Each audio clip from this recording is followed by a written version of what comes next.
माझ्या 30व्या बड्डेला मेघराजांनीच मला आशीर्वाद दिले. हॅलो, हाय, नमस्कार, मी हर्षदा. खरं तर इतका धोधो पाऊस पडत होता सकाळ सकाळी आणि त्यानंतर संध्याकाळी आम्ही असं त्यांनी मस्त सेलिब्रेशन. काहीतरी सजावट केलेली आहे.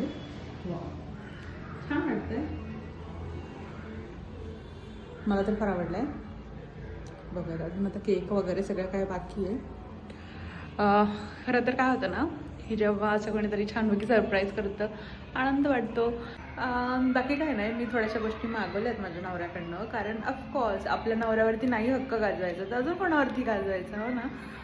तर मोठी काय गोष्ट नाही मागवली, फक्त मला रोज हवे होते. माझी इच्छा होती मला रोज गिफ्ट करावे आणि म्हणून मी त्याला रोज मागवले आहेत आणि माझं छानपैकी सेटअप केलेला आहे.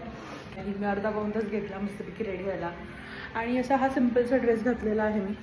ॲक्च्युली 700च्या आसपास वगैरे आहे हा, पण छान वाटतो, हलका फुलका आहे, अगदी मस्त वाटतो आहे. आणि मी लोकल दुकानातूनच घेतला आमच्या इथला, पण छान वाटलं मला. कपडा खूप छान आहे याचा. आणि हे झाल्यानंतर ना आम्ही 2 ठिकाणी जाणार आहे. मी माऊलींना सुद्धा जाणार आहे. ऑफकोर्स माऊलींचं शिवाय माझ्या दिवसाची पूर्णता नाही, म्हणून पण तर जाणार आहे पाया पडायला. कारण ऑफकोर्स माझा बड्डे म्हटल्यावरती ते तर करणं मॅन्डेटरी आहे, हो ना. सो त्या 2 गोष्टी मी करणार. नंतर आम्ही बड्डे सेलिब्रेशन करायला सुरुवात केली. केक आणला होता, यांनी रोज आणले होते, मला शुभेच्छा दिल्या. त्यानंतर केक कटिंग करून घेतला.